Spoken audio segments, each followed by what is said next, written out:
mom face tayo. As, move closer to us. Yan. Tapos, yan. Ladies, one wave mo na rin sa video. One wave. Yan. Photo naman, photo lang. Photo lang, mama.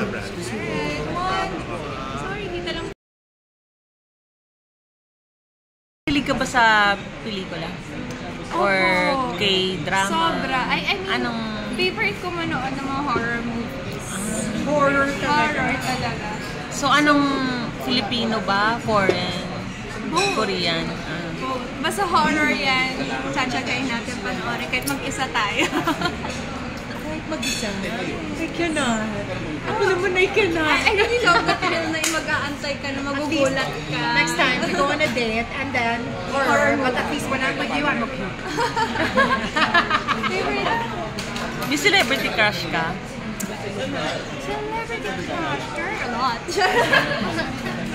Crush lang na. Sino? Sige. So if it's Hollywood, let's go for Tom Cruise.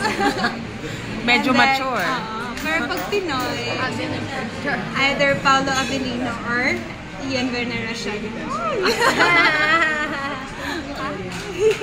Wow, ang gwapo nga ni Papa Ian nung bata pa siya. Mga tisoy-tisoy look.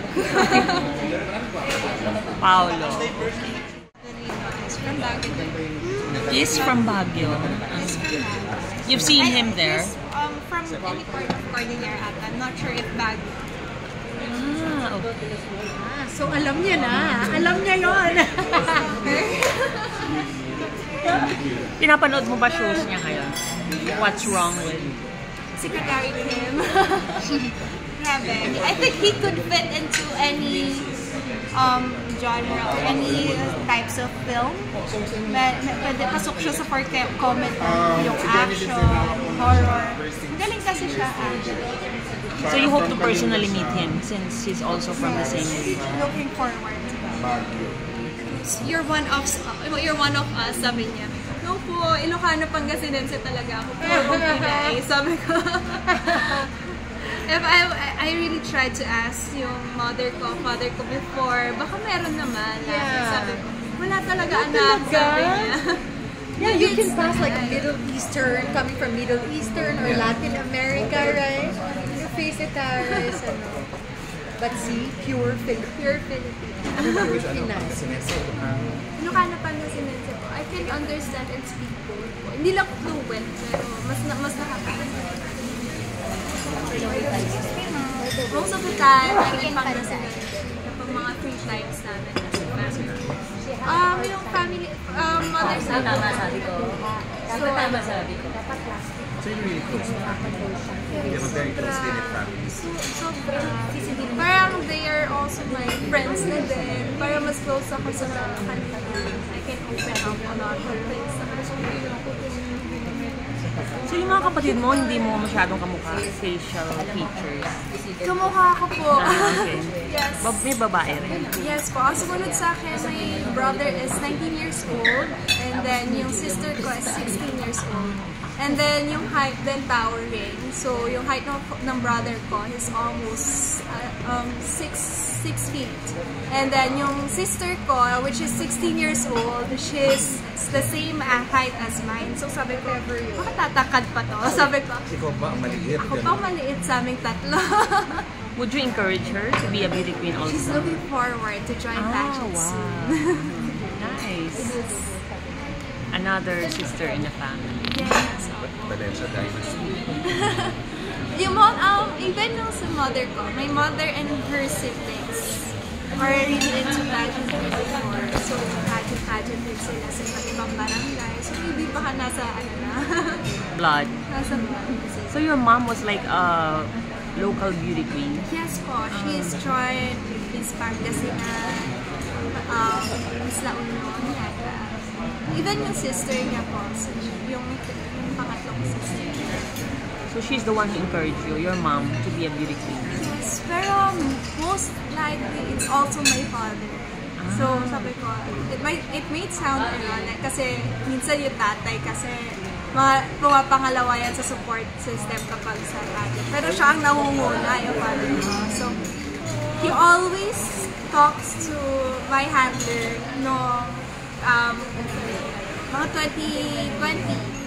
Sa kailan mo isasabak si Justine sa, kasi my name is also Justine, so sa kailan mo isasabak si Justine sa Miss Baguio. Ngayon, kinukulit niya yung handler ko until I graduated, so I really pursued joining.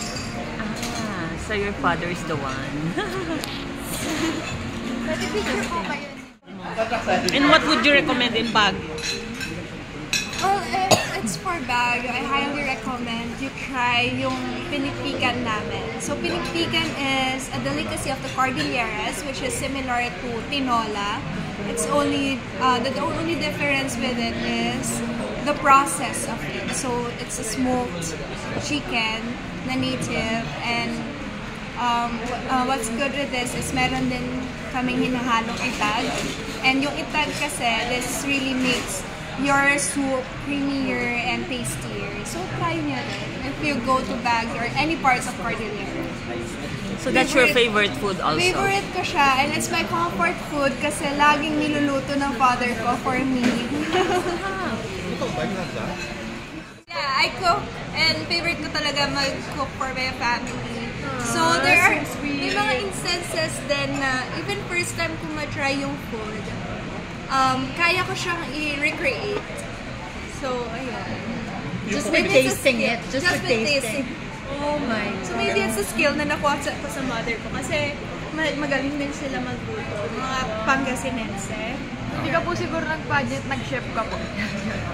Well, sabi ko sa nanay ko nung pandemic, sabi ko, ma, baka pwede tayong i-business natin ito pagluluto natin. Sabi ko.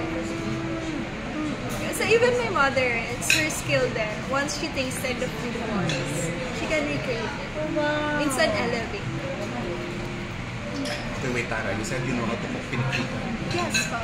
Kwento mo nga paano yung So, sa pinikpika kasi, yung process sa paggawa ng chicken, so we butcher it. And then, I mean, ginigilitan namin yung, sorry, medyo siya. So, ginigilitan namin. we dress the chicken. Yes, so before kasi maubos yung dugo sa chicken, so we batter it. Pinipikpik namin siya. Pinapalo-palo namin siya. So that yung blood would really be stuck sa mga That's chicken. why it's pinikpikan. Yes, so, pinikpik. She said the word like pinikpik. This is controversial kasi diba that's a traditional dish pero it's also so well eaten. Yes.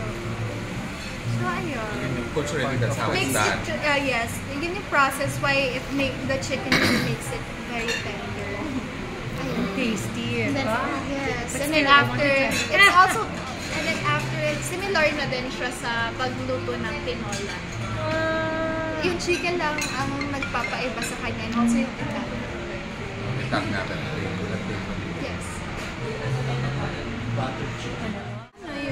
Since Baguio is really well known for its nature, I highly recommend yung Mirador Hill Heritage Park. So it's similar to a bamboo sanctuary. And then at the same time, you get to have a glimpse ng buong Baguio City. So it's near sa Diplomat Hotel. And then at the same time, if more on nature pa din, we also recommend yung St. Javier Bamboo Sanctuary, which is near sa Ambuclao. So, ayun, Bamboo Sanctuary din siya. So, it's also a representation of how Baguio has been championing yung environmental sustainability. So pandas can stay there and live there. Maybe. Because of the weather and bamboo. Why not? Diba? And then, Diba? And then if, just to explain natin, yung sa her historicals, yung tourism video. So, what I really had to highlight those styles is that aside from mga well-known tourist destinations ng Baguio, we also have cultural destinations such as sa Pilak silver craft making. Meron din tayong wood carving na pwede punta-puntahan ng mga turista, and at the same time, meron din tayong mga weaving schools na pwede mo rin weaving schools na makikita mo doon kung paano sila nag-hobby ng mga Cordilleran attire din natin. And then at the same time, meron din tayong mambapatok sa Baguio. Meron? Yes. So it's contemporary tattoo artist.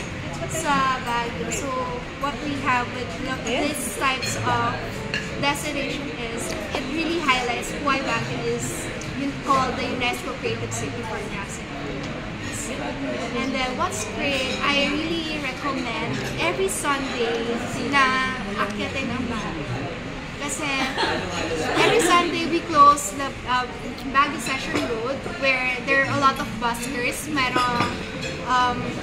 Merong mga nag-perform doon, singer, dancer, may nag-chalk arts, may cosplayers, and at the same time may mga nagpapantomimes. Grabe rin.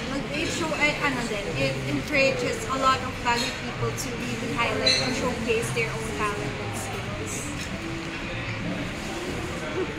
And Yes, I really had a great support system from my family to my team na they really shoulder some of the things that I have to focus on. And at the same time, I've learned how to focus on every step at a time. So every day, yun ang ating unang iisipin. And then after every single day, we think about what we are really grateful for. And it really was the driver for me para maging palaban sa susunod na mga araw. So I think that was the factor talaga na naabot ko hanggang coronation. okay, what does the Miss Villa Medica Award mean to you? It means a lot. Kasi Miss Villa Medica has been taking care of us during our Miss Universe Philippines training. So there are a lot of services that they really offer to us for us to maintain not just our beautiful skin but also the health itself. So they have a lot of services such as immunodrips, they have facials, and at the same time they ensure your wellness as a whole. So super thankful ako that I am now working with